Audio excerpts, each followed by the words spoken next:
Kalpetta food കഴിക്കാൻ പറ്റിയ ഒരു അടിപൊളി സ്പോട്ട് നിങ്ങൾക്ക് പരിചയപ്പെടുത്തി തരാം.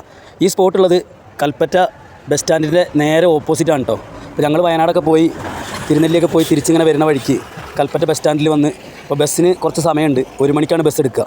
അപ്പോൾ ഞങ്ങൾ നേരെ നോക്കിയപ്പോൾ നെയ്ച്ചോറും പള്ളിക്കറിയും ബോർഡ് കണ്ടപ്പോൾ തന്നെ പള്ളിക്കറിയോ, അതും വയനാട്ടിൽ.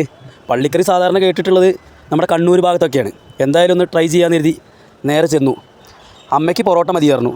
സമയം 11 മണിയായിട്ടുള്ളൂ.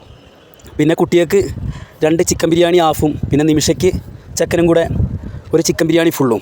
പിന്നെ എനിക്ക് നമ്മുടെ നെയ്ച്ചോറും പള്ളിക്കറി എന്തായാലും സ്പെഷ്യലല്ലേ, ഒന്ന് അറിയണമല്ലോ എങ്ങനെയുണ്ടെന്ന്. അപ്പോൾ ആദ്യം തന്നെ ചള്ളാസ് വന്നു, കൂട്ടത്തിൽ അച്ചാർ വന്നു, പിന്നെ പപ്പടം വന്നു.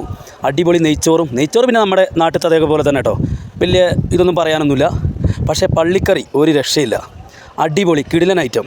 എന്തായാലും സംഭവം അടിപൊളിയാണ്. പൈസയും അങ്ങനെ കൂടുതലായിട്ടൊന്നും പറയാനില്ല, കുഴപ്പമൊന്നുമില്ല, ആവറേജാണ്. എന്തായാലും സംഭവം അടിപൊളിയാണ്. അപ്പോൾ വരുന്ന ആൾക്കാരെന്ത് ചെയ്യുക, മസ്റ്റായിട്ട് ട്രൈ ചെയ്യുക. അപ്പോൾ ലൊക്കേഷൻ മറക്കണ്ട, കൽപ്പറ്റ ബസ് സ്റ്റാൻഡിന് നേരെ ഓപ്പോസിറ്റ് നെയ്ച്ചോറും പള്ളിക്കറിയും. കടയുടെ പേര് കേൾക്കുമ്പോൾ തന്നെ വെറൈറ്റി അല്ലേ. പിന്നെ ഇത് മാത്രമൊന്നുമല്ല കേട്ടോ, നല്ല അടിപൊളി കസ്റ്റമർ സർവീസാണ്. പിന്നെ ഉള്ളിൽ ഫാമിലി ആയിട്ടൊക്കെ ഇരിക്കാൻ പ്രത്യേകം സീറ്റൊക്കെ ഉണ്ട്. പക്ഷേ നമ്മൾ പിന്നെ ചെന്നപ്പോൾ അധികം ആളുകളൊന്നുമില്ല. അപ്പോൾ എന്തായാലും വീഡിയോ ഇഷ്ടമായി കഴിഞ്ഞാൽ ലൈക്ക് ചെയ്യുക, അതുപോലെ തന്നെ സബ്സ്ക്രൈബ് ചെയ്യുക.